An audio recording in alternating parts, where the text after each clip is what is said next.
Hans Utter, welcome back to the Gnostic Media Podcast for part 6 of our series on music, mind control, and psychobiology.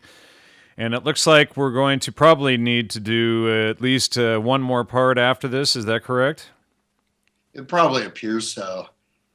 I always try to just keep things narrow, but then there's so much context involved.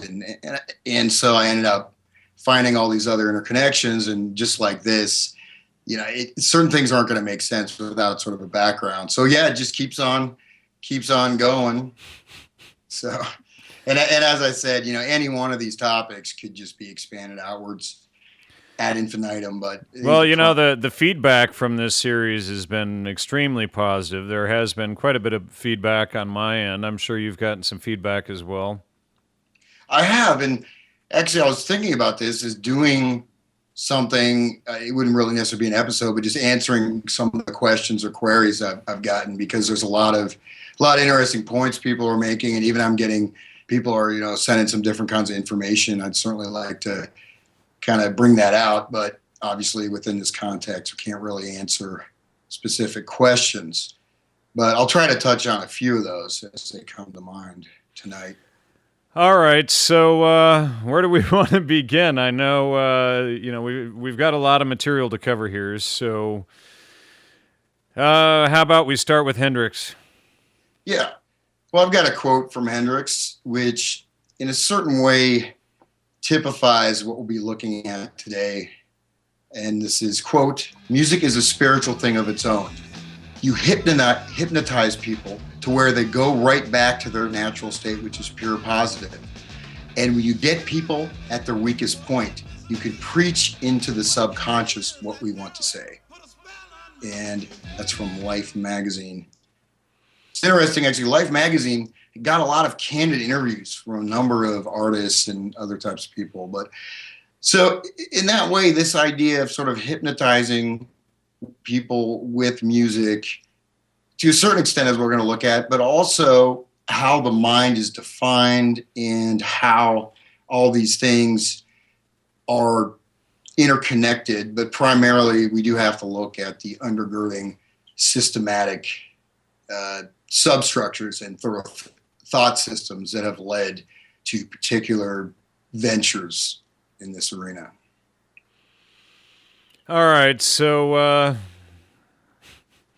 let's review the 8 factors of musical manipulation.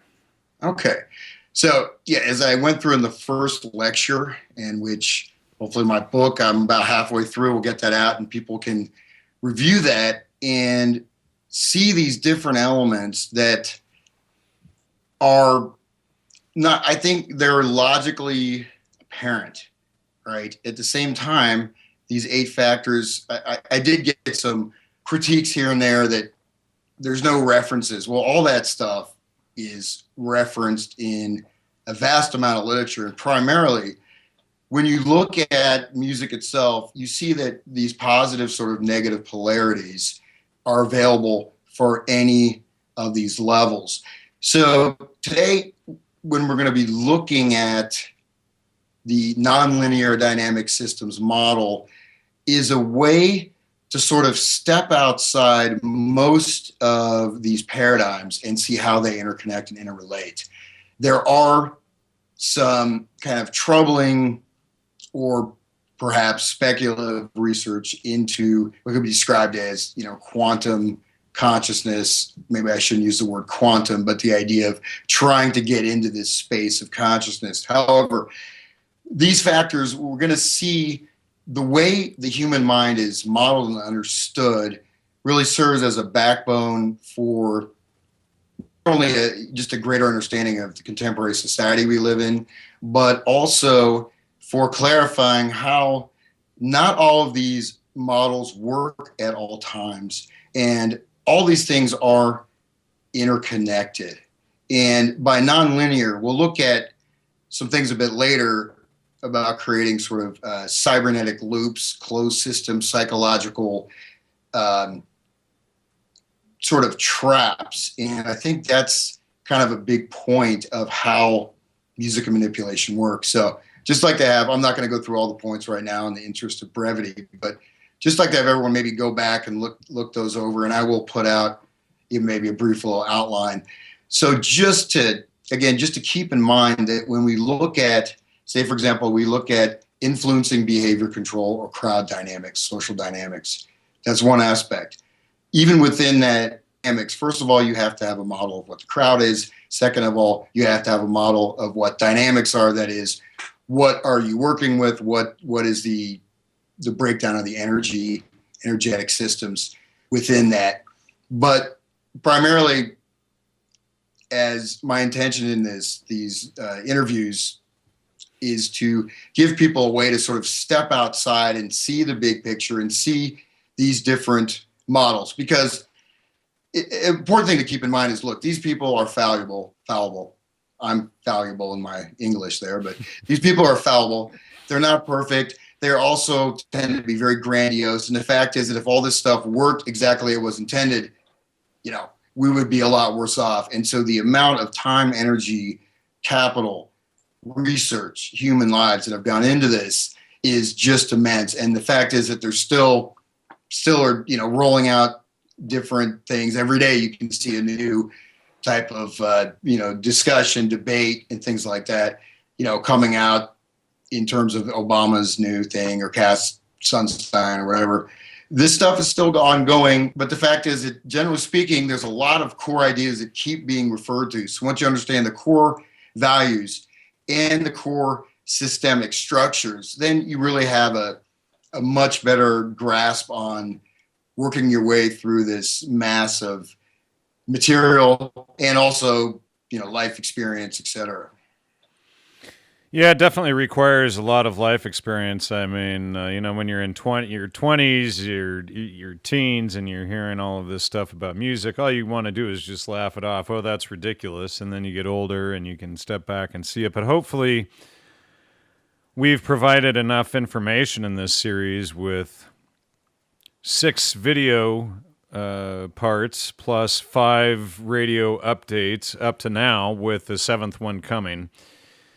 So, that's like 20 hours of material. So hopefully we've made it possible for anyone to understand and grasp and at how this is all affecting them.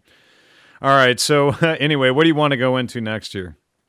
Well, we'll just kind of go straight down outline. So I can just say that this is a little bit a response to, I have had some questions. People are very concerned about listening to music. They're concerned either as, is all music bad, or is this something that's happening? Or also questions about evil, quote unquote Satanism, Luciferianism. What does that mean? Am I positing this sort of, Manichean dualistic model of good and evil? And hell yes, I am. No.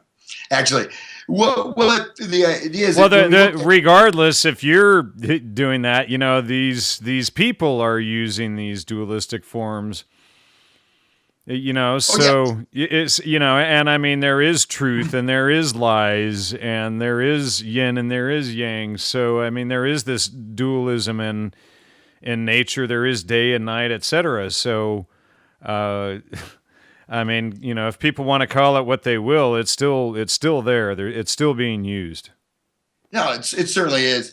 And, the idea of evil, right? There's an idea of evil, which we'll kind of get into a little bit, is this idea that we call it quote unquote Luciferian or satanic, is really based on a supercharged idea of ultimate human agency, and in fact, individual agency, and in fact, a very narrow segment of the society that's that is actually considered to be man, or you say humankind, a person. Let's use gender neutral words. It's going to be gender neutral day today. So, but playing right into that agenda there. Yeah, no. But but when you look at this idea of a cult, and well, my next point is the occult and the technotronic control grid. A lot of these ideas arose at the same time, and it's very important to see that a lot of these people were working hand in hand. They were not necessarily separate, totally separate ideologies or viewpoints. And so you can kind of break this down into both sides, and it really comes down to the same thing or same things, but there are, of course, many different viewpoints, and it's certainly not a monolithic entity. So, again, sharing similar objectives and differing and occasionally unified and sometimes cross-populating their agenda or goals. What we ascertain is that a lot of these are distortions, right, of natural processes. So, for example, the idea that life energy, William Blake talks about that, the poet, it's famous for, if the doors of perception were cleansed, we would see nature as it is infinite, right?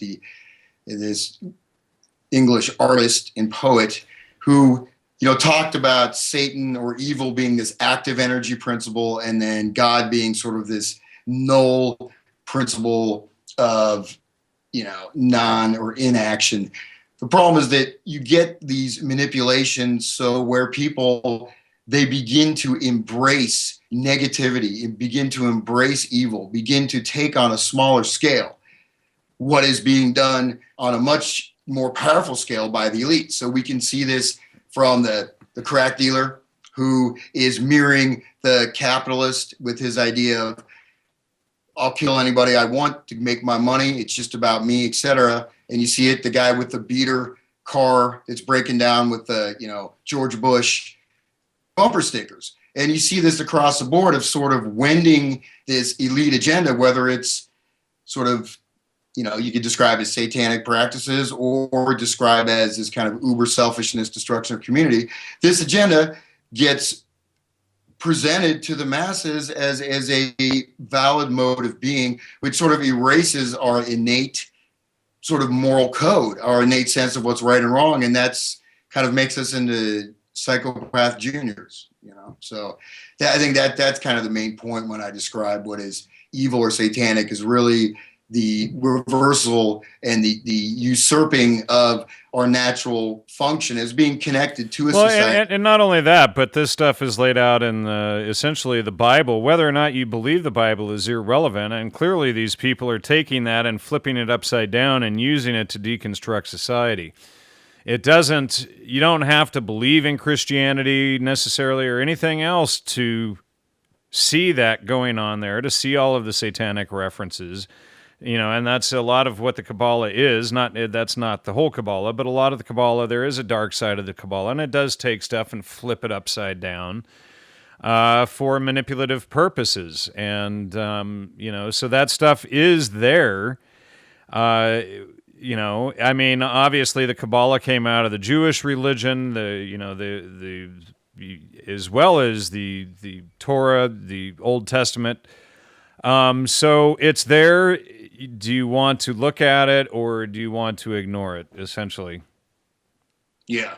Well, the whole idea is really, if you look at genetically modified food, and if you look at the idea of doing a black magic ritual, say you're hanging out with Aleister Crowley while he's bedding down your wife and making you watch, and then, feeding you a dead cat or something. And whether you're doing that or whether you're buying a Monsanto product or supporting fracking, it comes down almost to the same thing. The idea is this total control over nature, but also the destruction and this rejection. And the ownership of life itself, because GMO products, they're all going to have a patent on them, and then they're going to be owned by somebody. It's no longer nature coming from seed. I mean, how much more in your face can it get that this is anti-life, anti-freedom, and everything else? Oh, exactly. And that's a fundamental thing to understand. And just as another aside, people ask, like, what music should I listen to? How should I approach this? And one thing, I think that it's good to take sort of as a musician, I'm saying this, but maybe take a little bit of a cultural fast, and then sort of fast mean sort of avoid some stuff for a while, and then kind of rebuild your sense of what music is in a certain way with your community by listening maybe to more challenging forms of music, by undertaking some form of study. And say for me right now, you'll get an intuitive sense. You can hear certain music and you'll feel it.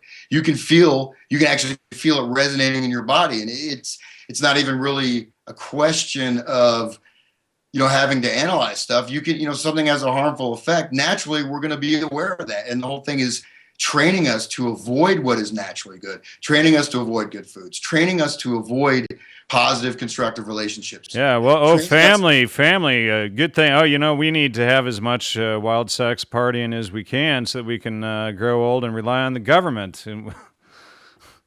Yeah, exactly. And then it comes down to the fact that which we'll look at these feedback loops and look at Bateson and these other people, and you see that you start to see how these psychological techniques are deployed. And some work, some don't work, some work on certain, agendas. These are not, all these psychological techniques doesn't necessarily mean, or psychological systems are not perfect, but they work and they can work, especially if you're not aware of them. And especially if you've lost your own innate connection, your own sense of reasoning and your own intuition.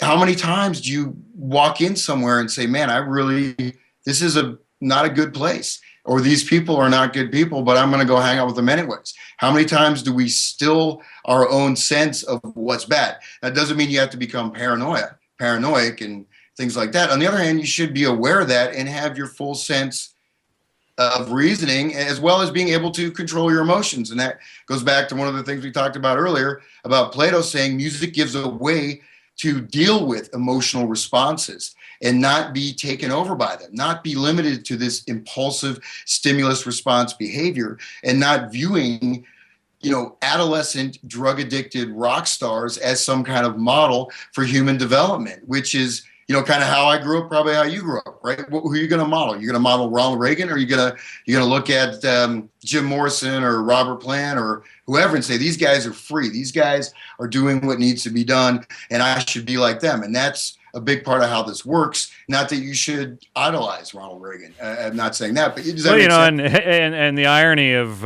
bringing up Ronald Reagan there, of course, he was president, and then he was governor of California, and he was an actor. But before all of that, he did radio voiceovers for radio shows like Orson Welles type stuff. Yeah. And that's... So, and it's like, if you think about all of that and you think about the intel world doing all of these studies and manipulating and controlling radio and television and everything else, and it's like, well, of course Reagan became governor and then president, as well as Schwarzenegger. Of course actors are going to come up through there. Yeah, and this is something maybe we'll get into in another time, but I started looking at all these events, and I started doing numerological research on all these events. And I found some stuff that it kind of freaked me out, actually, in terms of just some of the things. Okay, not everything is like that. And certainly, again, you don't want to make this global perspective, but there's certain events that are connected and mirrored. And you start to say, wait, this took place on this anniversary, exactly this many days, exactly this many months and hours. An example being the Beatles coming after Kennedy's assassination. Exactly 77 days, 11 weeks. And you can start to see. Now, this certainly can be viewed as speculation, and very well might be. However, there is certain parallel patterns in terms of looking at larger scale events, because we're taught to narrow our focus. We're taught to narrow our perceptions to such a limited band of awareness. Okay, what am I going to have for dinner tonight? What kind of new car am I going to get? Who am I going to go home with? Or we really have been sort of reduced to this almost instantaneous binary sort of gratification state. At the same time, we're more and more than ever separated from our actual present moment experience in terms of what we actually are hearing, seeing around us. So, and in fact, today we're kind of look at how that happens. How do we get taken away, or how are these things implemented? All right. So which point are we on here? Okay, we're on actually point I. So I just wanted to give a quote from Michael Aquino. And, as I was saying, the occult and sort of technotronic control grid, or described as however you wanted to put that into terms, are bedfellows that really from day one. And I think a great personification of that is Mr. General, now a General, Michael Aquino. I'm sure everyone's familiar with him. Temple of Set and all kinds of other, rumors, and also all kinds of stuff. So Michael Aquino, hopefully everyone is familiar with him, and he's well. And we did show him, I think, in the last video, or we've definitely shown him in this series. But I'll throw up his image here as well. But there's a quote from Michael Aquino. So, through the media possessed by the United States, which have the capabilities to reach virtually all people on the face of the earth. These media are, of course, the electronic media, television and radio, state-of-the-art developments in satellite communication, video recording techniques, and laser and optical transmission of broadcasts make possible a penetration of the minds of the world such as would have been inconceivable just a few years ago. Like the sword of Excalibur, we have but to reach out and seize this tool, and it can transform the world for us if we have the courage and integrity to enhance civilization with it.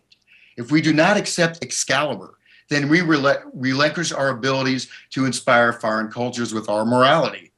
If they then desire moralities unsatisfactory to us, we have no choice but to fight them on a more brutish level. So that's Mind War from his document. And that's interesting quote, because notice the reference to Excalibur, right? Notice this reference to the Arthurian mythos, right? This idea of the sword of Excalibur, but also what we see across the board is this framing it as this positive endeavor. At the same time, describing this inconceivable tool to penetrate the minds of the world, as well as, of course, the minds of our own culture, which has been proven again and again. So that's just an example, a little bit of the bleed over between occult belief systems, which again, General Michael Aquino is a major practicing occultist, founder of a Temple of Set, as well as a warfare, electronics warfare operant specialist, and connected with all kinds of things like pedophile rings, etc. So a pretty nasty guy with some pretty weird eyebrows. But I mean, yeah, I wonder. I think he intentionally turns them into little devils, Satan's horns. But so I'll just continue on that. And if you look at Giovanni Pico della Mirandola, right, and he wrote this, declaration sort of the rights of man, which is a very important Renaissance, 15th century Renaissance document. But when I was looking into some of this stuff, looking into my Do What Thou Wilt stuff, I started coming across his direct connections. He's seen as this great humanist, this great humanitarian, but his quote from his biography, quote, "Divine providence caused certain books to fall into my hands. They are Chaldean books, Eversidas, of Zoroaster, and of Melchior, oracles of the Magi, which contain a brief and dry interpretation of Chaldean philosophy, but full of mystery." So this guy is presented as a big humanist, a big, part of the scientific revolution, etc. But he was a major occultist. And in fact, I didn't really get into all the details, but he talked about the Chaldeans just a little bit, but these mystery schools, there's a direct reference point back to that. And all these things can be traced back, both the scientific revolution and these occult doctrines and dogma. And in fact, they're not seen as separate. If you look at the alchemical laboratories, if you look at the development of modern chemistry out of alchemy, you see that these things were not seen as separate. And I think a big part of the power of this, so to speak, control grid too, is to remove certain possible vectors of awareness from our minds. So we think, oh, this is all just mumbo jumbo. This doesn't mean anything. And some of it may well be total mumbo jumbo. On the other hand, a lot of this stuff has been used and utilized and continues to be used in very much a merged sense. So there's a hidden doctrine for the elect, and science and magic are looked at as kind of outgrowths, and these occultic energies and manipulations are seen. Science is really seen as an outgrowth. Again, going back to genetically modified food. That's a direct outgrowth of the dogma stated by Pico when he talks about man ascending becoming greater than God, man being able to create life himself. So this is I think this ideal, which is certainly there, and what I would describe as the marriage of science and occultism. Finishing up, I wanted to read a quote from Henry Murray. Henry Murray is a psychologist, and he was lecturing the American Psychological Association. And he said, quote, "And here is where our psychology comes in with the bulk of its theories and images of man, obviously in league with the satanic spirit. Man is a computer, an animal, an infant. His destiny is completely determined by genes, instincts, accidents, early conditionings and reinforcements, cultural and social forces. Love is a secondary drive based on hunger and oral sensation or reaction formation to underlying hate. There are no provisions for creativity, no admitted margins of freedom, no fitting recognitions of the power of ideas, not ground at all for any hope that the human race can save itself from the fatality that now confronts it." And this is from a prominent psychologist giving the keynote lecture in 1964. Well, and Henry A. Murray was actually part of the MK Ultra program at Harvard.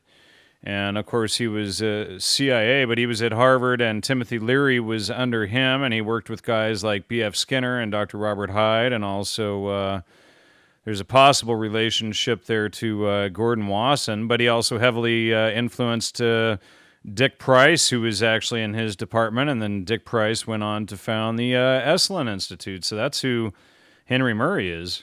Yeah, and so if you look at it, and what I find to be very interesting, a lot of times you see these critiques, right, presented in a certain way, or you see inversions of morality. So we look at the Michael Aquino document talking about our duty to save the world and promote our positive morality through the Excalibur sword of infinite power that we can use to slice through people's minds. And then Henry Murray is saying images of man, obviously in league with the satanic spirit.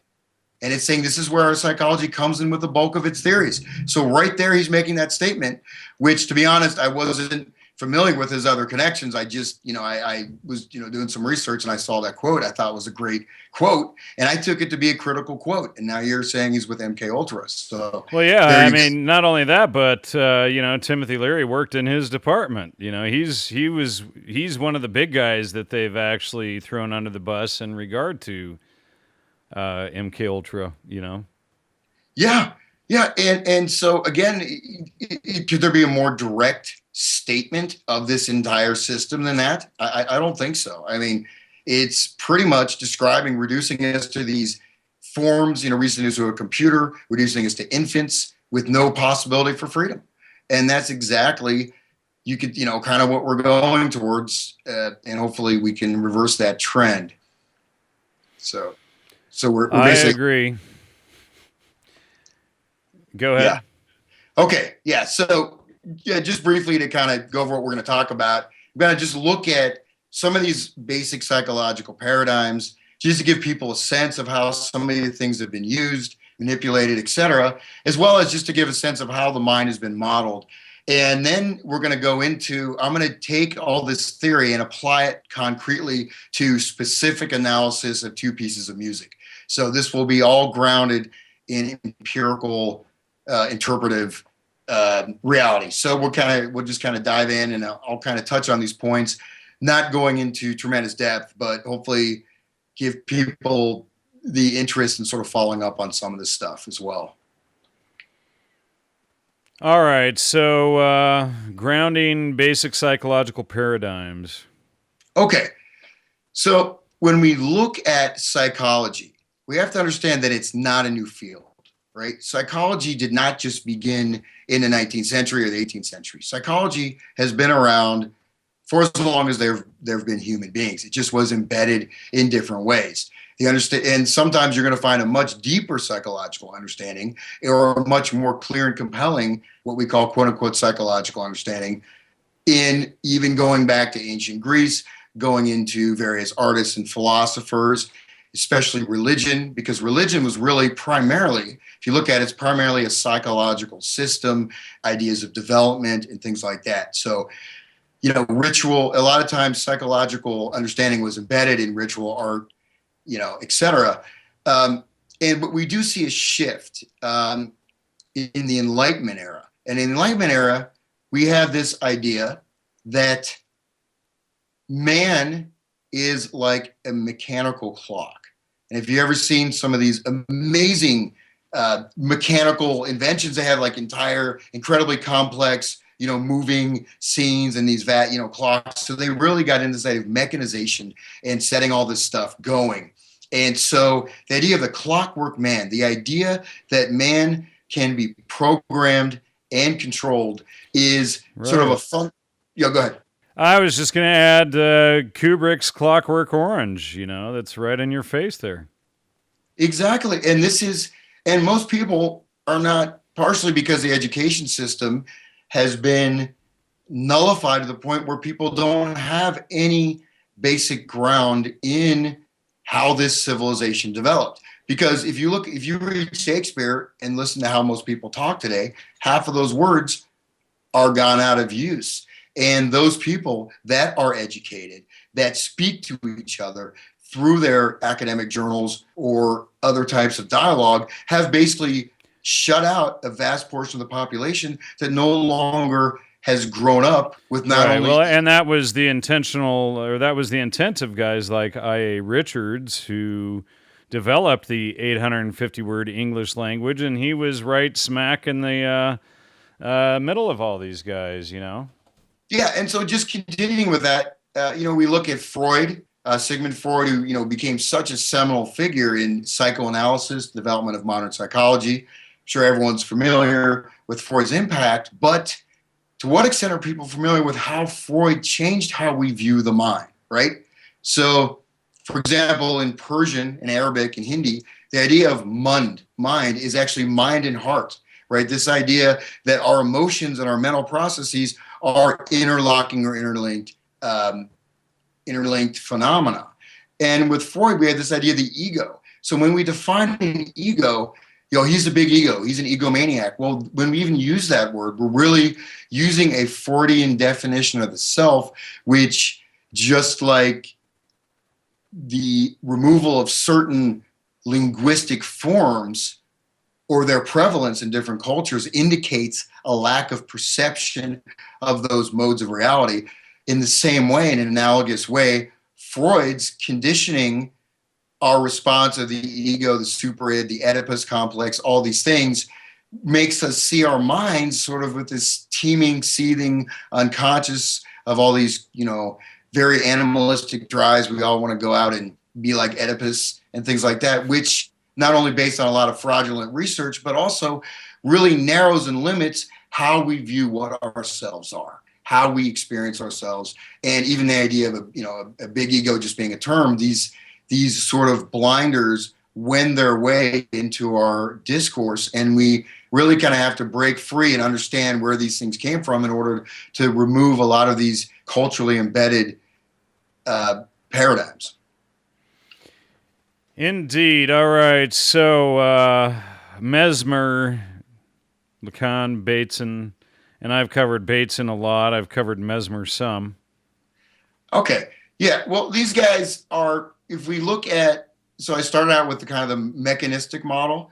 I moved into the Freud sort of limited power model of the mind, with these kind of battling different potentialities that may be unknown to each other, and these sort of unconscious drives, primarily sexual. We look at Mesmer, Lacan, and Bateson. We have a kind of a much more nuanced approach. To a certain extent, I mean, Mesmer, again, sort of dealing with mesmerism, idea of hypnosis.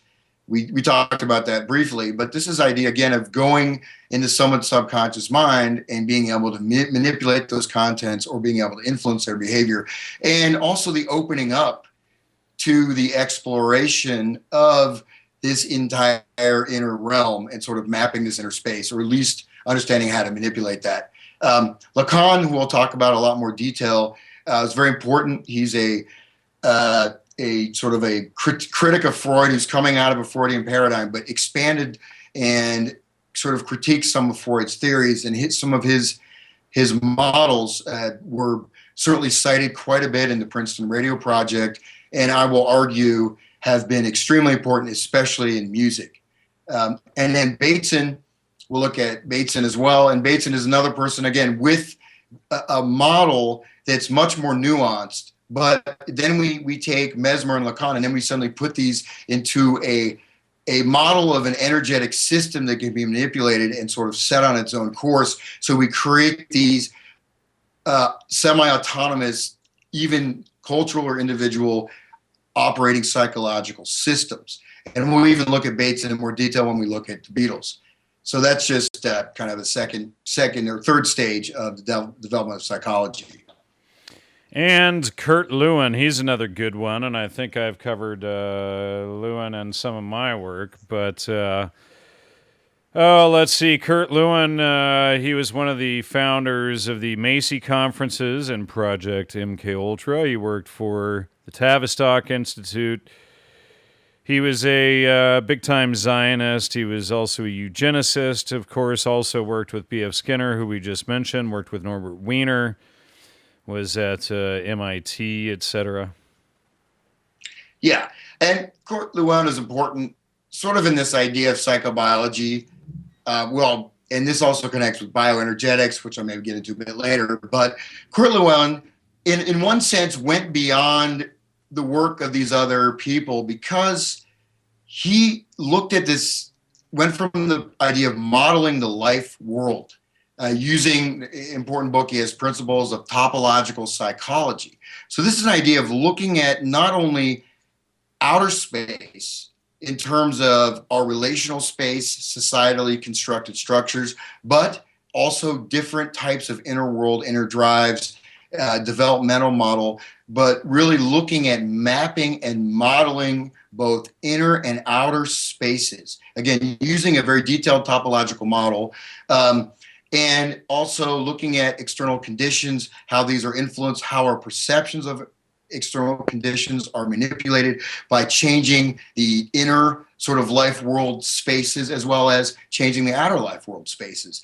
And in terms of his modeling and spatial deployment of understanding different zones and sectors and really approaching this inner space as a plane, as the and including multiplicity. So we do have a little more complexity than, say, Freud.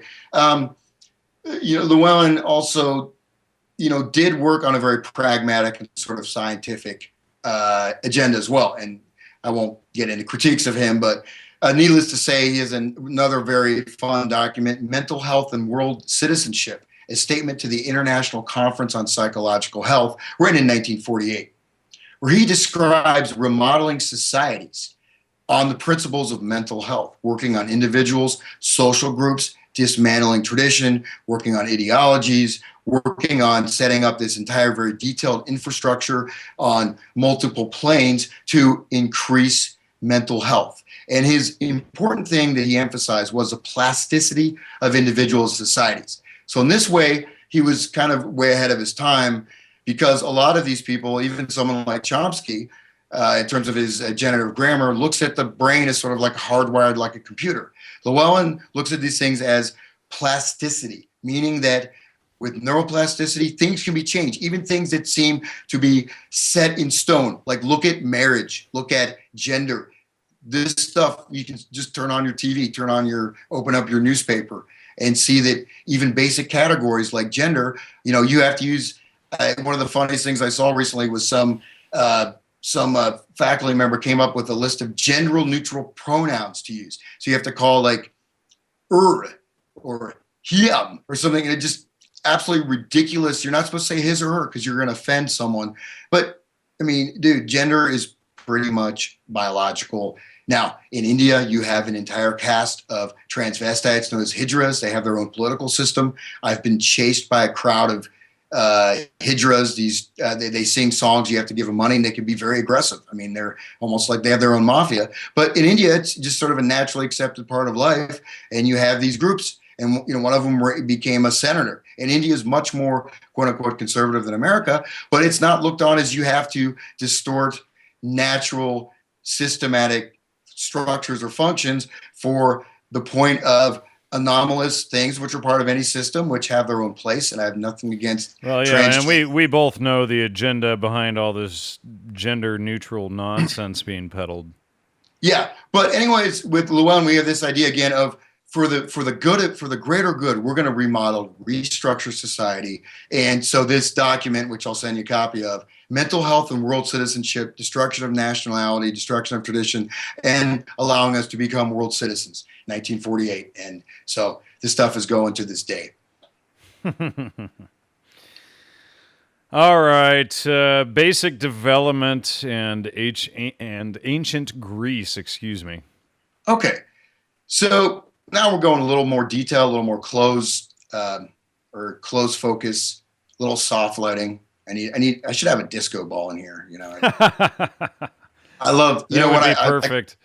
When I got this house, it was owned by, kind of a long story. I think it was actually owned by some guys running a huge cartel, and they had all this chain of Mexican stores, but all these rooms were filled with mirrors, like floor to ceiling. So this whole room, my whole studio was just, if anyone wants any mirrors, I got a garage full of mirrors. But anyways, just throwing that out there. But anyways, but so in ancient Greece, we have just some basic concepts. And I'm just going to give a little brushstroke here. So one of the basic things we look at it, or we think of Greece, you look at Nietzsche's book, The Birth of Tragedy, is he talks about the contrast between the Apollonian and the Dionysian spirit. So Apollo versus Dionysus. And Dionysus is associated again with wine, merrymaking, emotional expression. At the same time, extreme of Dionysian leads to madness, even ritual sacrifice, craze, orgies, destruction of society. Apollonian relates to measured, rational thinking, the beauty in art in terms of symmetry, form, and things like that. And so the Apollonian Dionysian sort of set into a binary battle. And so the Apollonian, any one of these, if you look at Greece, the idea that these things should be in balance, right? So you do have emotional expression. You should have outlets. Same time, you should maintain clarity, rationality, symbolic relationships that make sense. So from 462 to 429, known as the Age of Pericles, was really where a lot of these important things developed that we really have a lot of the basis for our society today. So we have birth of democracy, arts, literature, philosophy, and there's also a very important development of drama, of performative expression as a means of social transformation. So tragedy, which we all familiar with, like Aeschylus, and of course Freud is drawing on Oedipus and things like that.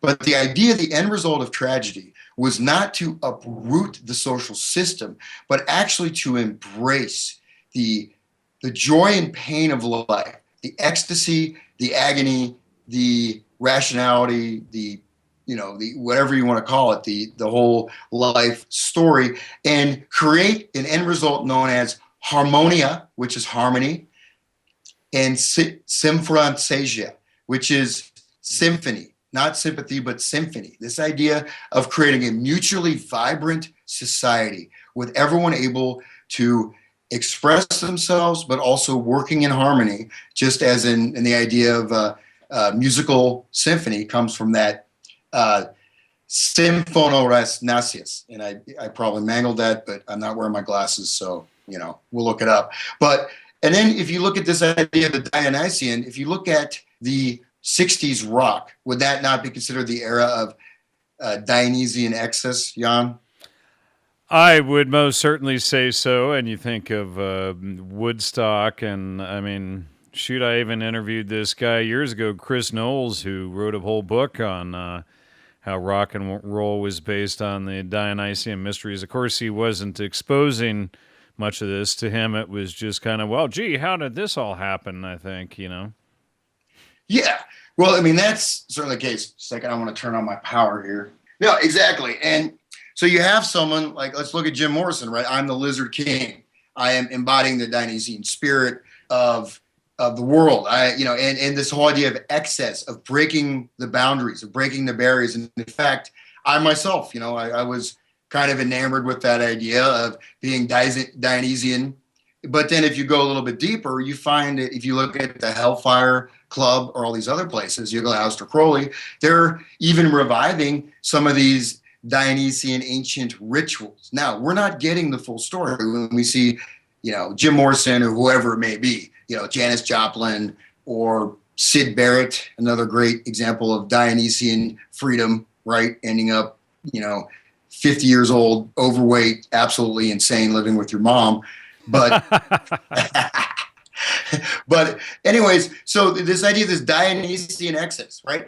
And now I'll just make a statement here that I'm not opposed to natural social ebb and flow. I think that there are places for, revivifying society, for breaking, with past systems and then coming back to them. However, when what happens, at least what I would stipulate, is that a lot of times the natural energy of the 60s was transformed into this sort of hedonistic never land, which had, of course, as we've been talking about, had far-reaching effects. So, but we do look at philosophy. I would say it's very important to understand Greek philosophy, go back to the classics, read some of these works because they're great, not only great works, but they'll give you a grounding and you'll start to understand what these people in the elite levels are understanding in terms of how they're basing their decisions. Yeah, well, they don't study rocker philosophy. They study the classics. They study the great books of the Western world. I mean,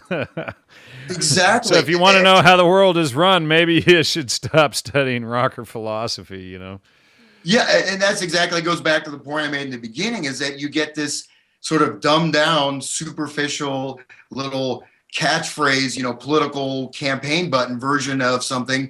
And in fact, what the elites are practicing and their understanding of that is far different and far deeper. And all the fact is, when you think you're, going G.G. Allen or whatever and being free, you're actually getting the little junior version of the elites without not only any of the background, but out any of the power.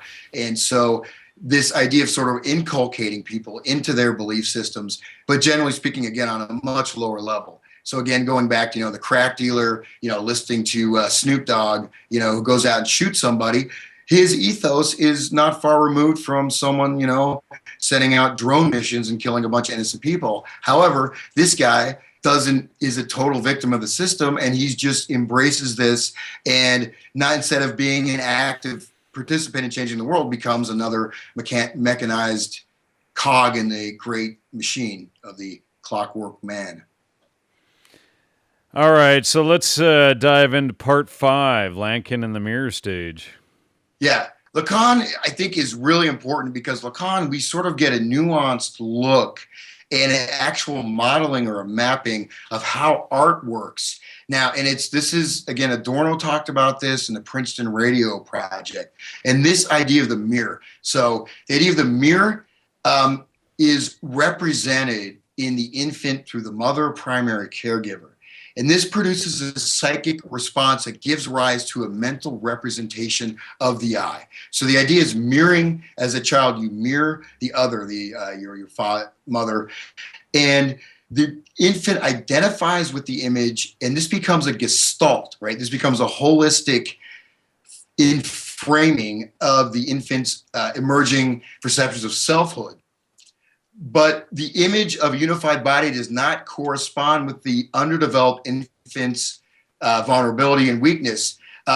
This becomes developed as an idealized I that one can never live up to, but it also serves as an inner representation of the self. Again, we have this divided self, but we have this malleable perception of ourselves in our mind. So we have this idea of the mind itself becoming a mirror. We have an identity which actually encompasses motor, sensory, perception, etc., which can actually be manipulated. So the evolution of Lacan's idea is the fact that this mirror stage, especially if people are not able to fully develop psychologically, emotionally, physically, etc., this mirror stage can be continually manipulated throughout the person's life without them necessarily being aware of it. So when Adorno talks about the popular song and the listener identifying with the person in the song and actually mirroring that in their own mind and sort of identifying that as an idealized psychological state and actually modifying their own inner sense of I, or changing this mirror image, which is what they strive for. And so this idea of the mirror, but again, we have to look at the fact that, there are psychological phenomena. There is an inner space. And these are people that have attempted to map and understand it. While some, like Freud, are much more mechanistic, others, like Lacan, have made some pretty important discoveries, at least in terms of manipulation. So Lacan stuff has been used heavily in advertising, propaganda. We look at music video, and I can give you reams of stats on showing drug abuse, violence, premarital sex, and how this directly influences the viewers of these music videos. And you start seeing like 85, 95% of videos showing these types of behavior, and you look at how it influences the people watching them, why they're influenced, because this is working on this idea of this mirror state. So we're taking, partially, I would argue, because we haven't been able to fully develop psychologically, and we sort of have these parts of ourselves that are almost trapped in kind of infantile or adolescent zones, that these things beamed into us become part of this inner image that we have of ourselves that transforms how we see ourselves or what we see as an ideal, or can even change our behavior without us being aware of it.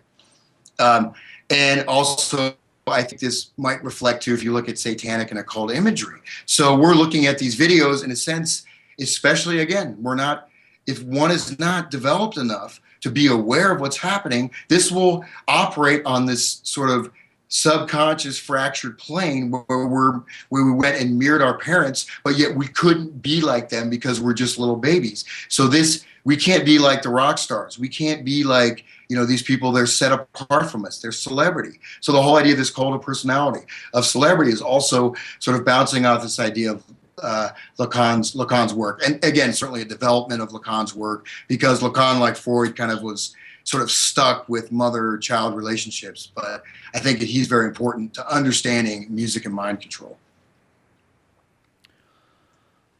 All right, let's get into behaviorism and the so-called mechanical man. Okay. So when we look at these psychological techniques and how they're deployed, if you look at all of these ideas have a type of pedigree. A lot of these things are still going, whether or not they've been totally discredited, right? So this idea of the mechanical man, again, we find this very much in sort of Enlightenment thinking. You can see it in Francis Bacon. You can see it in, you see it very much so in Darwin. You see it very much so in Freud. You see it very much so in Descartes, B.F. Skinner, Jose Delgado, right? And this continues on to the day. And so the thing about this particular model of behaviorism, which I'm sure you've covered this in detail, so I'll just be pretty brief about it. It can be very, very effective for certain types of subjects, right? Certain types of people are very malleable to behaviorist types of manipulations, and especially simple conditioning processes, and especially used in conjunction with some type of whether an addiction, if you're an alcoholic, or you're a sexaholic, or a video gameaholic, you're in a certain extent, you're being victimized by people using types of operant conditioning on you, and creating sort of an addictive mechanism. And if we look at, Charles Darwin, again, we have this model, which, I won't get necessarily Erasmus Darwin, we all familiar with him, and this, eugenics idea clearly embedded within his thinking, or B.F. Skinner, with Walden 2, his nice little, behavioristic, mechanistic, utopian world, or Jose Delgado, who went from using simple external stimuli to working directly on the brain. Let's have fun with the brain, and let's find out what these circuits do. Let's use, types of radio frequency patterns to manipulate behavior of monkeys, and maybe even people. But This behaviorist model is also very, very important, especially when the stimulus response mechanism is subconsciously embedded. It becomes entrained. And as I mentioned before, a lot of how this works is that culture itself, for most of human history, was sort of it's sort of like we're fish and the culture is the water we're swimming in. So except for a very limited segment of the population, we're not necessarily even going to be aware we're in a culture, right? We're not going to be aware of that. And when you have these fully top-down manipulated cultural systems, this becomes very, very powerful and extremely effective for this, systems. God is the ultimate clockmaker. Isn't Well, that kind of an irony or an ironic statement? It's like God and clockmaker because one is life and the other one is sort of the antithesis. It's the ultimate control. exactly. And this is where, going back to my first point, we see a little bit of the crossover sort of between religious or occult ideas and scientific technocratic control grid. So this was a belief system, in the scientific revolution. I mean, the idea was that God basically created all these mechanisms and just let them go. Hey, I've got my little wind up creatures, they're all moving. And then the idea, of course, since God can create and manipulate these things, why can't we? Especially if you go back to Pico del Mirandola and believing that this idea of inverting the tree of life, which I'll talk about when we get to the Beatles. Sure, and that is the Kabbalah. The Kabbalah is based on the tree of life, the fallen tree and the standing tree, and even that is misrepresented in most people's study of the Kabbalah. Yeah, and then we won't get into Gnosticism and this idea. You get this dualistic idea, and then you have the idea that material reality is evil, but this idea of science, I mean, God is the ultimate clockmaker, and we have become like gods, right? We are now like God. So there you go. There's Monsanto for you, right? On the other hand, you wonder how people could, manipulate create incredible tragedies. I mean, look at just the devastation, wrecked across the generations by, the massive deployment of drugs in the 1960s. And, and the way that people are still like, hey, man, that was my era. I love it, bro. Well, yeah, and well said, but it goes all the way back to the British importing opium, and probably long before then it goes back, obviously, to the assassins and everything else. Yeah, and but one thing to state is that with the scientific revolution, with the Enlightenment, we have this imposition of a mechanistic model. So even before with someone like Hassani Saba or these other things, they still, in a sense, were in awe of the forces of the universe and didn't necessarily presuppose that they could fully control them, except when you go into Chaldean black magic and some of these other pretty far out, ancient sects that, again, I can trace all this stuff directly through all these viewpoints.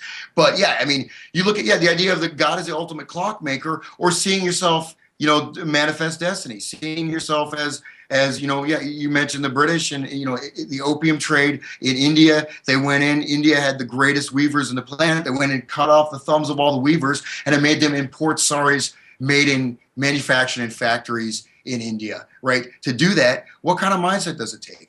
They took that as their divine right, as they're looking at human beings as mechanical subjects, and in fact, entire social structures as things that can be manipulated. And then Kurt Llewellyn is also talking about the plasticity of the social, exact same viewpoint, right? So again, it's important to understand that this is a viewpoint that's been around for a long time, and in fact, many people today and again, you can believe in this stuff and be a total atheist. It's more of a systemic understanding of how life works and what your rights are to control and manipulate life.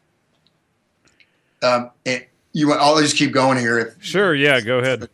And in this model, Gilbert Ryle, a philosopher psychologist, says in this model, human consciousness is a ghost haunting a machine. And I think the idea of a ghost haunting the machine, is that not? Well, and that goes back to Ghost in the Machine by what's his name? Arthur Koester. Yeah, which exactly. becomes Ghost in the Machine album by the Police. That was directly out of Arthur Koester, who, of course, worked with Huxley and the CIA and the Esalen Institute and all of this crap. Yeah, no, exactly.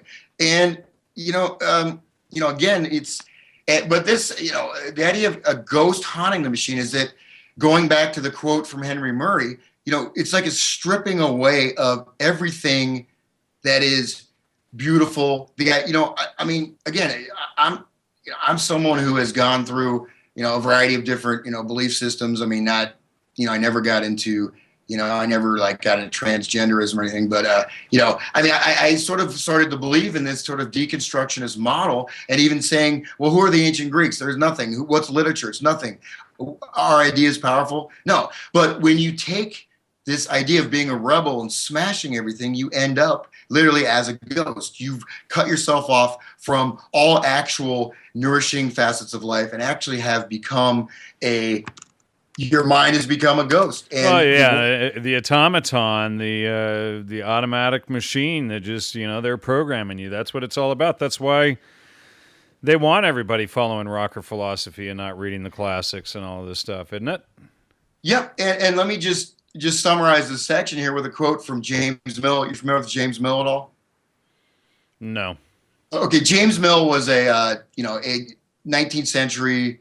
He's born in like 1760 something approximately, but he was a historian, sort of philosopher. But this is a quote from James Mill, which I think typifies and exemplifies this belief system. Quote, "I seek to destroy the illusion of psychical activity, to reduce everything to constant and in some sort mechanical relationship between elements which should be as simple as possible." So this is his goal as a proto-early psychologist, to destroy the illusion of any type of autonomy. And this is from the analysis of the phenomena of the human mind, James Mill. And again, can you get a little more direct statement than that? I don't think so. I mean, you can, but I mean, that's, at least he's not framing it as some kind of positive, let's save the world, poppycock. Okay, I'll just finish this up. So, and we find this operant conditioning in the educational system of punishment and rewards. The school bell, the class periods. You get a reward, you get your A, you get your smiley. Well, and for those of you who don't know, the school bell in our American education system comes from Pavlov. So, I mean, it's clearly based on conditioning, and it's actually designed to break up concentration and thinking into little segments. So it can be hard to get out of that when you've been conditioned to thought in this, dog think from Pavlov. You're for 12 years going through school. Yeah, and again, as I said, that imagine you're in a classroom, and the bell goes off. So not only are you conditioned to get up and move to the next thing, but everyone else is doing it. So if you decide to say, hey, wait, why should I don't feel like getting up. I'm interested, but that bell almost becomes a subconscious stimuli that you're not really even consciously aware of. You don't consciously think, why is there a bell? Why do we have these, things? And then also at the same time, your idea of conforming with the group. And then you sort of kind of positions you within a hive mind or a group mind, which there's one of my favorite clips of this of all time is from the Beatles video of I Am a Walrus, where it shows all the Eggmen in this sort of human centipede formation, which exactly describes how that stuff works. And so, let me just go in here. And would you like me to touch on, and there's a huge amount of research on this, from Soviet era experiments on their and there was Soviet mind control, Soviet psychedelic studies as well. We might as well touch on that for a moment, and then we'll jump into Artie Lang. Okay, yeah. So I'll just read some quotes, because like I said, I always like to read quotes that sort of typify these things. So. And let me just give a nice quote from Delgado. I think Jose Delgado is certainly the merging of this idea of God as the ultimate clockmaker, and using this again with a very mechanistic, but the idea of understanding electricity and how the brain operates on electrical signal. So this is a quote from Jose Delgado, quote, "The discovery that living organs could be influenced by instrumental manipulations directed by the will of a human being brought about a revision of the traditional concepts of vitalism." Again, vitalism is this idea of biological energy, and the discovery they thought there was some kind of innate life force. Now, this hasn't been thrown out the door. Remember, if you look at bioenergetics, I talked about Kundalini energy. Certain people are still drawing on these earlier models, and they may indeed have some veracity. But this is from Evolution of the Physical Control of the Brain. But the idea is, again, instrumental manipulations directed by the will of a human being. So we have this idea of breaking free from these primitive concepts and realizing, hey, we can stimulate this part of the brain. We can make someone's leg jump up or whatever. Another just Jose Delgado quote, which is from a real nice declassified Air Force document, UHF simulation system. So this is a UHF simulation system used to remotely control chimpanzees and possibly the people at this Air Force base. So quote, in addition, individual and social behavior have been continuously recorded day and night by time-lapse photography. Radio techniques represent an important step towards physical control of the brain, providing an essential tool for behavioral studies, and it may be safely predicted that within a few years, telestimulation may spread to most brain research institutes. We can also expect the new developments in microelectronics, including integrated circuits and thin film techniques, will facilitate the construction of multi-channel radio-activated stimulators, reduced in size to a few millimeters. The limits of brain control do not seem to depend on electronic technology, but on the biological properties of living neurons. Now, that doesn't send a little chill down your spine when you think about your little handheld cell phone and all that stuff. You know, I'll dance. That'll send a chill down your spine. But I'll just finish this up. This is again from this declassified document, and this is from 63. Okay. Again, quote, a UHF, ultra high frequency, remote simulation system working the 915 megahertz band is described. This is the abstract, which generates current pulses in 3 stimulation channels. The amplitude, duration, repetition rate, and channel can be controlled from a remotely located control panel. The system has been installed at Holman Air Force Base, New Mexico, to simulate the brain of free-ranging chimpanzees and study the influence of induced modifications on individuals and social behavior. So think of the idea of 24-hour surveillance and remote manipulation. And again, this is a declassified document, but just to get an understanding, and again, this is pretty old in terms of being 1963, but again, this has been a lot of work on in these areas. And you want me to continue? I'm going to throw something in there. Oh, I was going to say, well, go ahead. Okay, no, go ahead, please. Oh, well, do you want to jump over to Artie Lang and the Tavistock Institute? Sure. And I know that this has been my albatross around my neck, but I will certainly, in the next part, we're going to go deeply into the Soviet mind control experiments and tie this in with a whole bunch of other stuff. So I just gave a little bit of flavor of that, but I've got a huge ream of all kinds of stuff that I want to give people, again, a grounding into psychology before we hit it. So anyways, including various fun patents. Let me just give one Lowry patent number 6052336, quote, apparatus and method of broadcasting audible sound using ultrasonic sound as a carrier, non-lethal weapons utilized, quote, since most cultures attribute inner voices either as signs of madness or messages from spirits or demons, both of which evoke powerful emotional reactions. This particular device may cause temporary incapacitation, intense feelings of discomfort, entrainment techniques, etc. So I would say that in a lot of these patents, if you look at them, I would say that, especially if you go to the Princeton Radio Project and Burris Meyer's research on light and sound and his little experimental theater, which occasionally had to be shut down because he induced such tremendous panic. This, I wonder how many of these rock concerts have had, at least in part, some type of this technology being tested, as Burning Man, right? Burning Man is a mass open air psychology experiment, and so go to Burning Man. I'm sure. In fact, we got to go next year, Ron. So let's hit it. All right. Well, there you go. So we'll be there as sort of social anthropologists, there to study what they're doing. I mean, that's the only thing that's not getting reported to the public about Burning Man. So there's all these psychologists there too. It's unfortunate that none of them are reporting this, but obviously a lot of them know what's going on. Yeah, and well, let's leave that aside. And yeah, so just going into just a couple more different psychological systems that I'll get into more detail when we actually do our music analysis. Okay, Artie Lang.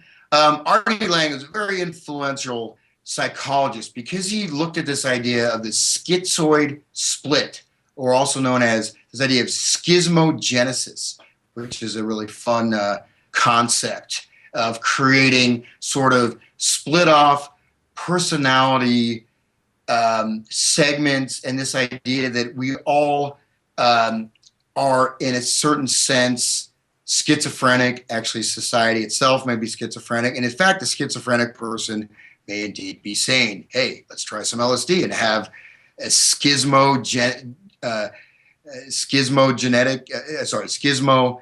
These are weird words. Like these are like these neologisms you guys come up with. But a schismogenic experience. That's exactly. So you look at Artie Lang sort of softening the ground for these. What's that other name for schizophrenogens? Right, that was another name for the exactly psychedelics, schizophrenogens, psychotomimetics, which is psychosis mimicking. That's what they called them before they marketed them to magical spiritual experience causing psychedelics and entheogens is the Intel community's latest manifestation. Yeah, and so with Artie Lang, we also have this thing. We'll look at the cybernetic loop, right? Cybernetic loop in the mind, and you know what? Actually schismogenesis, I think, is actually Bateson's term, but Artie Lang and Bateson are coming to the idea that this schizoid break, and these mixed messages, multiple layered language, which we're going to see all this stuff in just a few seconds here in two wonderful musical examples. So Artie Lang we'll touch on a bit later, but very interesting person in psychology. Again, this idea of insanity is normal and sort of an embrace of schizophrenia, 21st century schizoid man, King Crimson, et cetera, and very much, again, a countercultural psychologist with the light version for the masses and the deeper version for those behind the scenes in their mansions with their giant harems and whatever the hell they do on Saturday night, because I don't know. They don't invite me over. And then I'll just bounce on that next one, which I think we could serve to, maybe we'll talk about on the radio, but Carl Jung and the collective unconscious. Carl Jung is a very, very important psychologist. Again, another disciple of Freud that broke away from Freud and actually had some major conflicts with Freud, which is sort of understanding given the fact that Freud was just running this massive cult of personality based on this sort of hierarchical conditioning mechanisms and basically making people worship him as a living god. But Carl Jung came up with this very, very important idea. Again, he has a much more complex model of the mind, which I won't get into in detail, but his important ideas were that of archetypal energies.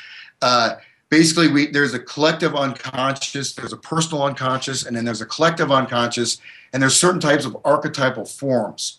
And one of my friends who actually knew his dad worked with Carl Jung, and I asked him about archetypes, and he said basically archetypes are almost like the psychological equivalent of chemical compounds, in that they are basal structures that, again, given the nature of the archetype, it's operating so deeply in the mind. It's very hard to actually access that in yourself without having a massive sort of eruption of energy or whatever. But if you look at, we can go through the whole idea of mythos and the hero and all this and that.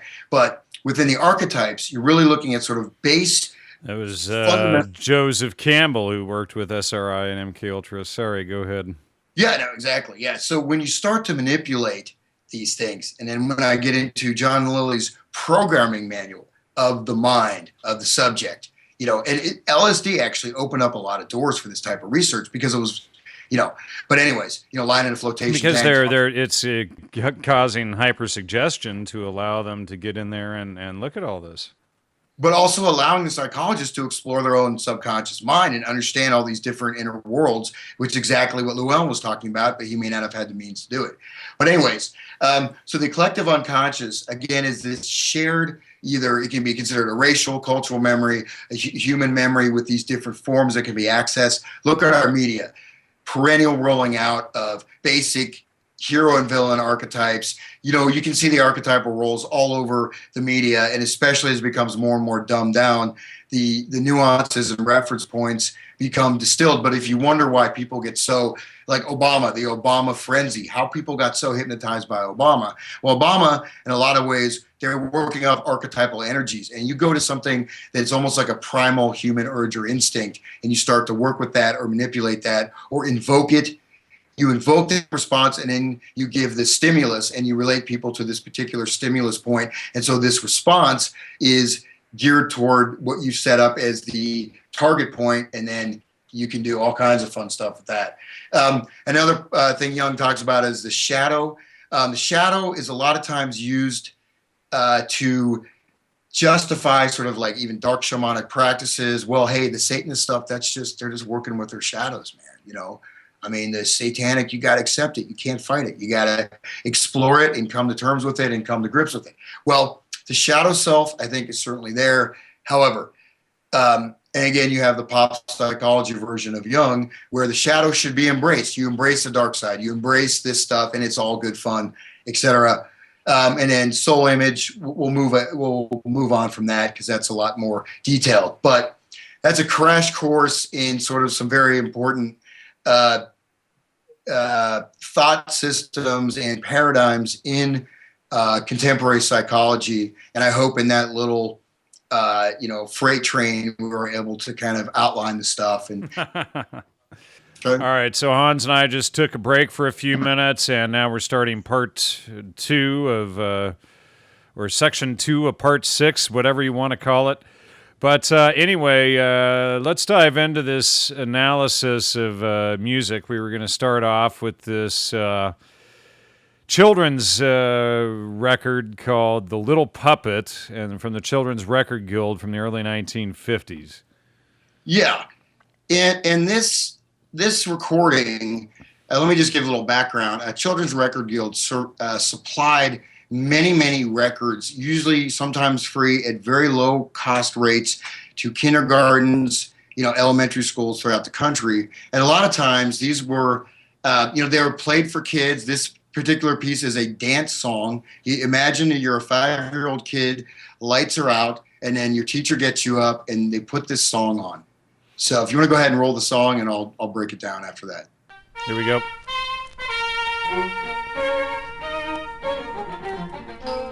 Say, how would you look if I turned you into a puppet? First I tie the strings for your head, then strings for your hands and legs, then abracadabraca, piffly-poo, sub-gum, you're all wooden.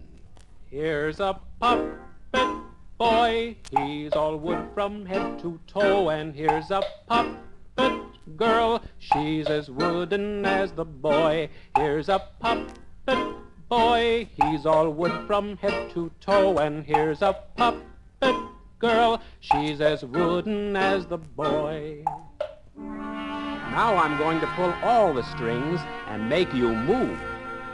Little puppet, walk with your legs and arms so stiff. Oh, little puppet, walk like a funny wooden doll. Little puppet, walk with your legs and arms so stiff. Oh, little puppet, walk like a funny wooden doll.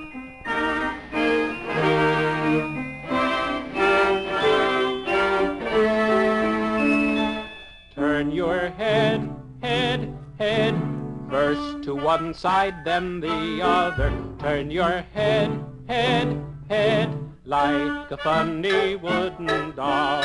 Turn your head, head, head, first to one side, then the other. Turn your head, head, head, like a funny wooden doll.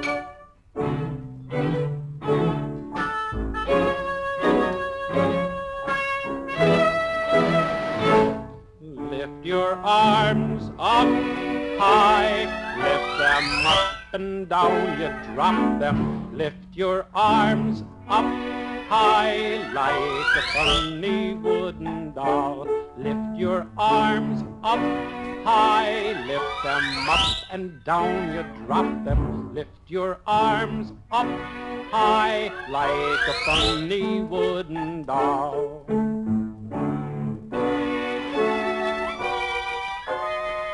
Drop them. Touch your toes, toes, toes. Keep your arms and legs so wooden. Touch your toes, toes, toes. Can you touch them with your nose? Lower. Still lower.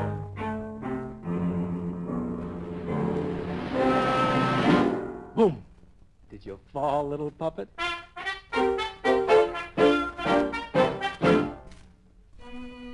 Here's something puppets do that always makes me laugh. It happens when I loosen the strings and my puppet falls down. All loose and floppy. Down you flop, flop, flop. Up I pull you up again, and down you flop, flop, flop. Like a droopy, floppy doll. Down you flop, flop, flop. Up I pull you up again, and down you flop, flop, flop. Like a droopy, floppy doll. I wonder how funny you would look if you did a floppy dance. Little puppet dance with your wiggly flippity legs. Oh, little puppet dance like I think everybody gets the idea by now. There's another minute and 50 seconds of that, but it's a little tweaked out more towards the end. But so let's just bring in the mind that if you're in 1953 and you're 5 years old, when the Beatles come to America, you're going to be 15. And the next piece we look at comes out, you're going to be, 19, right? So, first of all, Jan, what did you think of that song? Again, keeping in mind that you're a little kid and you're not in the massive music environment we are today. Imagine what kind of effect that would have for you. You wake up from your nap and suddenly, lights are out and you're dancing around like that. What do you think of that song? I mean, it's wow, but to get that, I mean, it's obviously degrading to everyone or to every child, but then to have that programmed in you as a child is basically telling you that you're a worthless little puppet from, the age of, you're just there on the strings. And now what if you do the floppy dance and all of that? So then I get where you're going, because the next stage, the mop heads come in and do the floppy dance, and those children have about perfectly grown up. How many years was that? What year was that put out compared to when the Beatles came out? Yeah, I mean, this is early 50s, so from like 51 to like 54, 55. So we're looking at basically, and again, kindergarten through third grade. So you've got the exact generation that would have been there for the Beatles, and then, again, for the psychedelic generation. So these are people who'll be 18, 19 years old during the Summer of Love, So if you look, okay, so let's just kind of break this down a bit. So first of all, and again, we have to remember that we're pretty dulled musically in terms of understanding the effect this stuff has on us. But first of all, there's a great deal of hypnotic suggestion within the song. So this song basically presents a powerful array of various types of hypnotic suggestions, which in a certain way also precludes the idea that I can pull your strings. I'm controlling you. I'm standing outside of you. I'm the puppet master, right? So there's various levels of hypnosis going on within the song that, at a later date, we can maybe break through the various kind of types of command languages in there. But first of all, so you look at Bateson and R.D. Laing, this idea of the schizoid, the break between, you have this loop, right? A communicative loop where you cannot act. It's something that's impossible, yet it's presented as a reality. So creating sort of a psychic split. At the same time, your body image, you're dissociated from your body. So it's really designed to create an extreme state of dissociation, right? So your body, you're not visualizing your body as a fluid, you're not, it's not like a yoga relaxation where you're floating on an ocean of clouds. No, you're a wooden doll that's being jerked around by these strings above you, right? So, and then there's these distortions of size, right? So you look at a little Alice in Wonderland phenomena, large and small, touch your toes with your nose, which is impossible. So you're being commanded to do something which you can't do, creating the psychic split. At the same time, lie down, go up, all these movement arrays. I mean, it might be fun to kind of reenact the movements and see how you felt. But I mean, even the movements themselves, turn your head from side to side. It's very odd types of movements. And if you look at this almost as a model for the freak dancing in the 1960s, you can say, hey, that's almost like the puppet song. I should say, I'm sure there's some people, so we don't get emails about this, that some people can touch their toes to their nose. Well, I don't know about standing, but you could at least do it sitting down. Yeah, I mean, maybe you can, but also, it's sort of a stress position, right? I mean, yeah, there's, super flexible people. I know I have friends who can do the splits, whatever. But I'm just saying, as a general sense, there's a lot of weird movements, right? And then you mentioned already, so temporal distortions, right? So we notice, like, within the music itself. So a lot of this is actually happening, what's going on musically. You have these different odd modulations of key, right? And you have time slowing down and speeding up.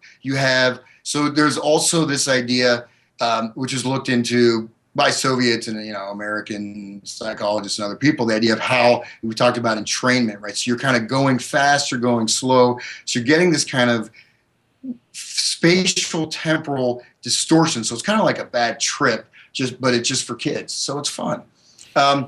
And then we have psychic shocks being administered. So that whistle, that penny whistle, what that's doing is sending up literally like a bolt of electricity up your spine. Like it's like almost like a terrifying response when you're in the middle of doing this weird dance in your daycare or your school. So there's certain stress trigger points that are embedded in there as well. So that penny whistle, there's a lot of very dissonant music. Like it doesn't really sound like a kid song, does it? I mean, it's pretty dark. If you look at the tonality of it, even the instrumentation, you've got these kind of weird high-pitched wooden blocks with that sound of wood. So that there's it's almost like you're being sonally objectified, meaning that through the sound reference point, you're almost becoming like a wooden block that's being played on. Again, I won't get too much into the musicological analysis, but again, so you have rhythmic changes, you have time dissonances, and then you have lack of harmonic resolution or resolution on weird places, which again we've talked about all the psychology. So people should know that has a powerful psychic effect, especially if you're a child or especially if you're tripping on LSD. So, or whatever, if you're reduced to that state of receptivity. Sure. And 3 minutes and 23 seconds, again, we have this entrainment and also use of atonality, shifting to minor keys. So you have a lot of the techniques we see with, parallel tonality, atonality, some modern compositional techniques being employed with kind of an odd timbral spectra. So even the timbral spectra of the song is part of its whole package. So that's just kind of a basic outline of that, but I just want to let people know, again, this is being submitted to kids, submitted for school teachers to play for their kids. And so, like I said, if someone wants me to, write a super detailed analysis of this, I'd be happy to do it, going through all the musical stuff. But we're looking at what if you hear this every day in your kindergarten and you're a groggy, state after your nap. I mean, this can have a powerful psychic effect. And you look at the Lacanian mirror. So the authority figure, the teacher, your mirroring of your self-identity is being shifted into seeing yourself as this puppet with this sort of voice of God that's controlling you from outside, with these very awkward, sort of uncomfortable movements that are being stimulated in a very stress-producing musical environment with occasional respites from the stress. But basically, you're producing. It's almost like a little Ewan Cameron routine in a short piece of music for kids. Anyways, that's just one example of that.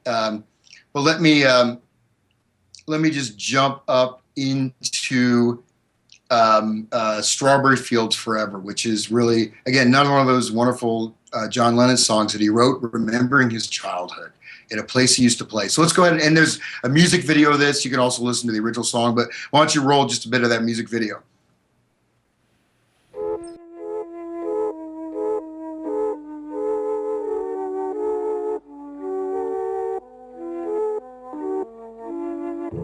Let me take you down, 'cause I'm going to Strawberry Fields. Nothing is real, and nothing to get hung about. Strawberry Fields forever. Living is easy with eyes closed. Misunderstanding all you see. It's getting hard to be someone, but it all works out. It doesn't matter much to me. Let me take you down, 'cause I'm going to Strawberry Fields. Nothing is real, and nothing to get hung about. Strawberry Fields forever. All right. Wow. So, So yeah. So that's it. Basically, everything that the children's song says encompassed into a Beatles rock video. Exactly. And this is what's really weird about it. So we look at Bateson when he talks about this idea creating a cybernetic loop, a neuroperceptual maze that is a self-exciting system, right? And this, well, that's a little bit of a larger explanation of it, but basically, so let's just look at a little symbolism in the video. Okay, first of all, you have this backwards movement, right? So they're going forwards and going backwards. And that's a big part. Crowley talked about saying backwards, writing everything backwards, thinking backwards. Very important thing. You have this reverse temporal loop, right? So it's almost like this time loop is being constructed. There's this weird red light in the tree, right? It's like a stoplight, strange red light. I don't know if you got that point in the video, but basically, and then you have these piano strings, which are spread. The piano, the innards of the piano are spread out as a spider web, or like a maze, like to capture you, right? So the spider web, the piano strings are hanging from the tree, right? So we have this idea of the tree, and then this idea, nothing to get hung about. It's not nothing. I used to think it's nothing to get hung up about. It's nothing to get hung about in the tree, the hanged man, right? This idea of the symbolic death, either death of the self, whether it's Timothy Leary's Tibetan Book of the Dead, or whether it's, the death of yourself as a member of the society and breaking with the authority figures, whatever. But there's certainly a reference to this type of death. And then within this song, well, I'll get into the music a bit later, but one more thing is that we have and on the tree, there's 13 beads on that little power line. So you have 13 beads. Nice, powerful sort of satanic number that's tying these threads down to the psychedelic painted piano. And there's all kinds of different one-eyed stuff. There's weird close-ups of John Lennon's ear, his single eye, and then there's these weird discolorations that we see. And then, musically, there's a whole bunch of weird dissonances in this song. Okay, number one, what we have is two recordings were actually merged. They recorded the song twice and stuck both songs together. So there's actually two versions of the song playing at the same time. And so they're not quite aligned. So you actually have this odd combination of two different recordings of the same song being played. Sometimes the other parts are going backwards, but you have these two versions of the song, again, almost kind of mirroring this, Batesonian, schizoid split within the song. And let's just look at the lyrics, and I get a little bit more in the music as we go on. But so what this song is actually creating lyrically, you're creating a double bind. Right, this song is the ultimate, not the ultimate, it's a wonderful example of a double bind. Along with you have distorted and dissonant music at occasional moments, and again, especially if you just dropped a tab of Owsley's Best Acid, this song is going to have far more powerful effect than us sitting here right now. So again, keep that in mind. So first of all, we have Let Me Take You Down, classic hypnotic suggestion, right? Let me take you down. And normally, in musical terms, let me take you down, you're going back down to the key center, right? We're going to get down. We're going back to the one. In this case, they're going to a different altered key center. Let me take you down. So musically, you're being removed from your day-to-day life. So you got a post-hypnotic command, let me take you down because I'm going to Strawberry Fields.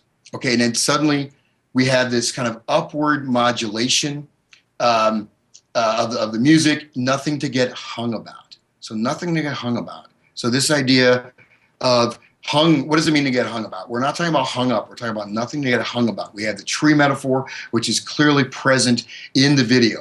And believe me, if you analyze the song musicologically, again, we've all heard it. Well, and there's of course, the obvious biblical ties to Jesus being hung on the cross, and in some versions, a tree as well. 100%, Jan. Thank you for bringing that out. You got this mythological reference. Nothing to get hung about. You're free. You're free from this sacrifice. You're in this sort of floaty, dreamy realm, but it's kind of like the little puppet realm in a certain way, right? It's not quite as dreamy and floaty as it may seem on the surface, right? So again, if your Lacanian inner mirror is active, you are also, the Beatles in itself become sort of your authority figures. They're guiding and working on your inner psychological spaces. So let's just look at the lyrics a little more. Living is easy with eyes closed, misunderstanding all you see. It's getting hard to be someone, but it all works out.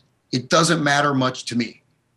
Classic double binds right there. We have statements, confusion of meaning, confusion of figure and ground. We have two levels of contrasting meaning that are creating this sort of psychological, sort of cybernetic loop, especially, again, you grew up with the Beatles, you idolize them. Go ahead. I was going to add that, for the audience, they should know that we've also covered Bateson's Double Bind extensively in the Roundtable series with Bill Jocelyn and Joe Atwill and Ryan, etc. So definitely check those out because we expand on the ideas of the double bind and how that was used essentially as social control. Yeah, excellent. And that'd be a great reference point to check that out.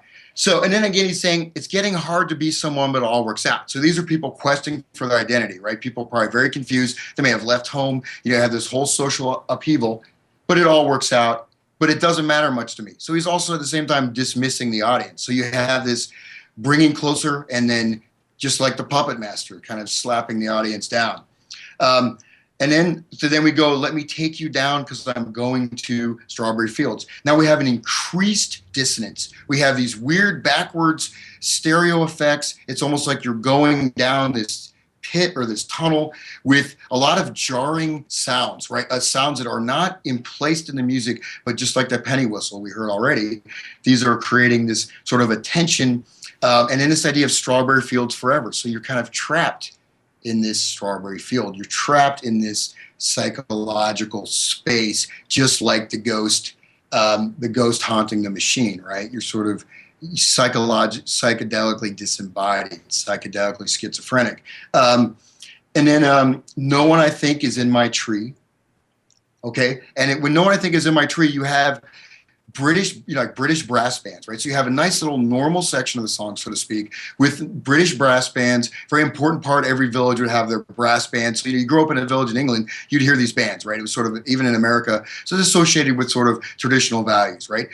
But no one, I think, is in my tree. I mean, it must be high or low. No one, I think, is in my tree. There's no savior. You want to go the Christian metaphor. At the same time, it must be high or low, inversion of high and low, right? You go back to the inverting the tree of life, inverting values, but then you also have this the Yggdrasil tree. Yeah. Go ahead. You can. Oh no, that's all I was going to say. The Yggdrasil tree, Yeah. And it expands from above down below, and whatever. Okay. Yeah. And at the same time, where you have that brass band, you have this little intercut of like some backwards music, right? So you have these little weird historical reference points too, of kind of like a hurdy-gurdy in the beginning, or like a carnival, almost like a carnival sound, right? So you can see these musical elements are also being sort of employed as symbolic or psychological sort of acting points or reference points. And then, okay, we'll go. That is okay. I'll go back to this. I think it must be high or low. Okay, no one I think is in my tree. I mean, it must be high or low. I mean, okay, so this is a little complex. That is, you can't tune in, but it's all right. So you can't know. You can't know anything. There's no knowledge, there's no ground. Tune in, right? Tune in, turn on, drop out, but it's all right. So another kind of self-referencing 60s thing, it's going to be all right, the kids are all right, everything's all right. Knowledge is bad, Jiddu Krishnamurti et al. Yeah. That is, next line, that is, I think it's not too bad. So what do we have there? Do we have just Jesus? Right, it's a total dumbing down. It's don't think. It's, it's total top-down social control sold in a, nice little tune there. But at the same time, we have hypnotic language, right? Where we have if you look at this idea of this symbolic consciousness, you're actually operating sort of on the mind in a subconscious plane. So there's sort of embedded, sort of hypnotic suggestions, but there's also a revelation of the method, so to speak. Again, revelation of the method means they show you what you're doing, and if you don't stand up, if you're not aware of it, then that mind control technique has just assumed that much more power, or whatever it is, occult technique, etc. Okay, so, but that is, I think it's not too bad. So he's constantly, I think he's constantly contradicting himself. He's created all these binaries, and yet he's juxtaposing them with this sort of hey, it's all right. But at the same time, it's also creating this, again, you get this non-space. So the Strawberry Fields realm is the next verse, the next musical interlude, it gets even more dissonant. So you go down further and further into this trip, into the hypnotic suggestion realm, and it's more and more disturbing. Nothing is real, nothing to get hung about. Nothing is real. Everything is permitted. Right? The last words of the old man on the mountain. Hassani Saba, whatever, but nothing is real. There's no reality.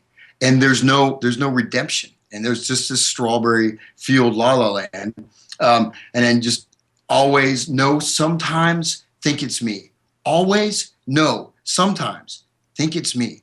Wait, what does that mean? Always, all the time. No, sometimes. I think it's me, but I don't even know who I am. So now you have a destabilization, even of personal identity, of any kind of psychic grounding. But I know when it's a dream. But I know when it's a dream. So that I'm the operator, I'm the puppet master. But I know when it's a dream, and you know when I know it's a dream. But you may not know it's a dream, right?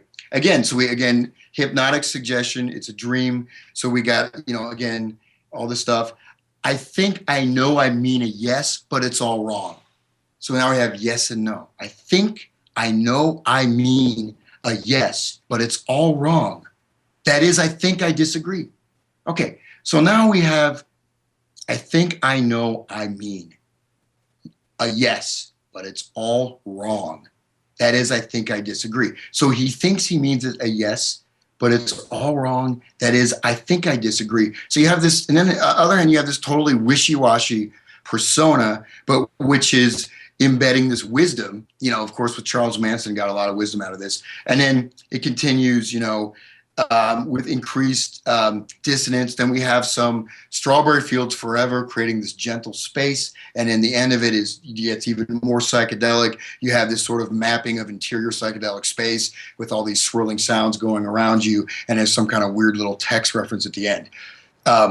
So, and then if again, we can go into the actual musical materials of how this is working, but, and I'm not even necessarily making a case either way, but it seems like there's some pretty deep stuff going on in the song. And I think this song's bedfellow is I Am a Walrus, right? So could you just throw in just a little bit of that I Am a Walrus clip? Sure.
If you look at the very end of that video, you get a still from it, you see the Eggmen.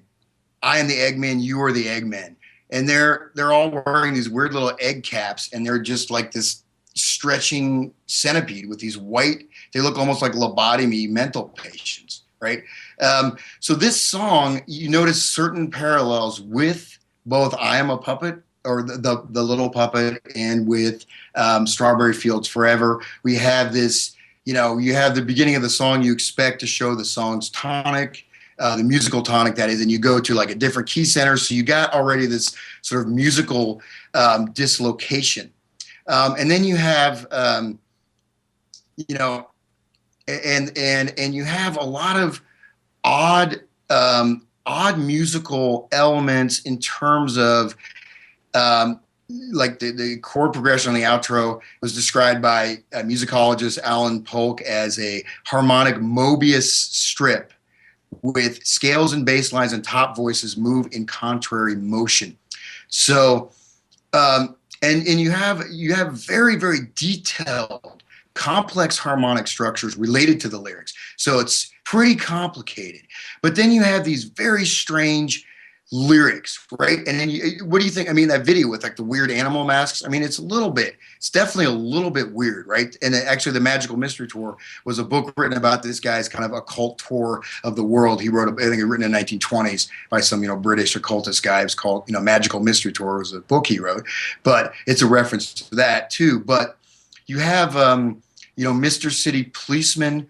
You have this police, the authority figures. You have, the study of pigs. You have that little sort of which would become later a very powerful kind of Manson reference point. But then you have these spatial temporal dislocations, sitting in a garden, sitting on a cornflake. He's writing on a cornflake. He's sitting there, and then you have this like yellow matter custard, green slop pie, all mixed together with a dead dog's eye. Slap it on a buddy, 10 foot thick, then wash it all down with a cup of cold sick, waiting for the man to come. So there's some pretty bizarre imagery, but I am he and you are me and we are all together. So you have this dissolution of the social, you have this merging of the individual and the hive mind. At the same time, Lennon is clearly also stating, hey, I'm messing with you. Go for it, because I'm telling you what I'm doing. He said that he wrote it. He was on acid. Quote, the first line was written on an acid trip one weekend. The second line was written on the next acid trip the next weekend. And it was filled in after I met Yoko. I'd seen Allen Ginsberg and some other people who like Dylan and Jesus going on about Hare Krishna. It was Ginsberg in particular I was referring to. The words elementary penguin meant that it's naive just to go around chanting Hare Krishna or putting all your faith in one idol. In those days, I was writing obscurely, a la Dylan. It never dawned on me that Lewis Carroll was commenting on the capitalist system. I never went into that bit about what he really meant, like people are doing with the Beatles' work. Later, I went back and looked at it and realized what the walrus was the bad guy in the story, and the carpenter was a good guy. I thought, oh shit, I picked the wrong guy. I should have said I am the carpenter, but that wouldn't have been the same, would it? Singing, laughing, I am the carpenter. So, Yep. So, anyways, and there's a use of a shepherd tone. There's all kinds of very interesting, musicological elements. Again, and then again these sort of psychedelic parts. There's also a recording from King Lear that was put in there. So there's a recording from King Lear that shows that comes from when Edgar was talking to his estranged and blinded father, the Earl of Gloucester. Now, good sir, what? And then Lennon changed the channel and it says, poor man, made tame by fortune, good pity. So we have a reference to King Lear. There's several different versions of this. But anyways, we look at this, we can just use this sort of as a microcosm in that, okay, whatever you want to say, this certainly, especially if you're tripping hard, you're on LSD your whole life, these guys are your gods and your gurus, and they're imprinting this on your mind. And there's all kinds of very weird psychic language, again, that may be operating directly on the subconscious with very complex musical structures to emphasize that.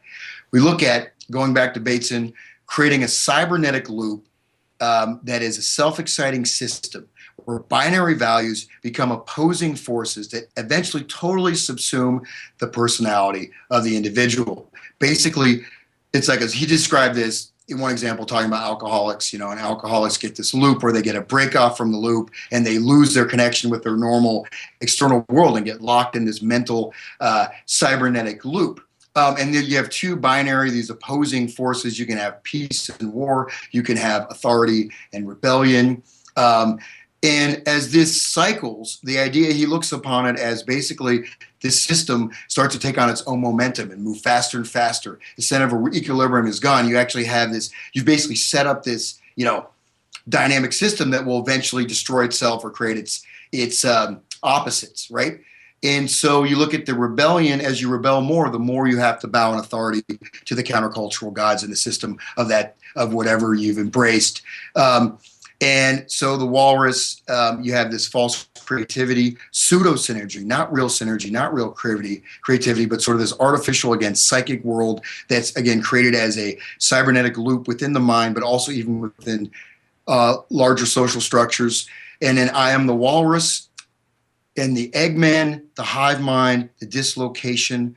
I am he, you are she, we're all together, identity distortion, the little puppet.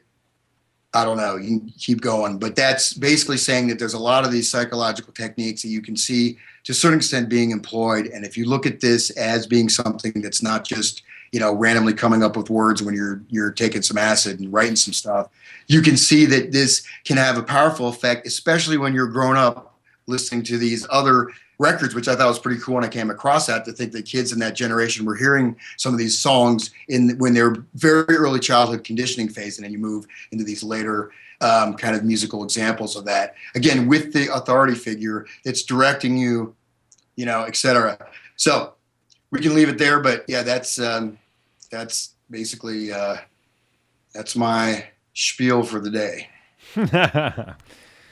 All right, and we'll follow up with part 7, hopefully in the next week, on the hypothalamus, pituitary adrenal axis, scientific research, get into, finally, hopefully, FM radio and John Lilly and all the good stuff that we've been saying for the last 6 episodes that we would get into.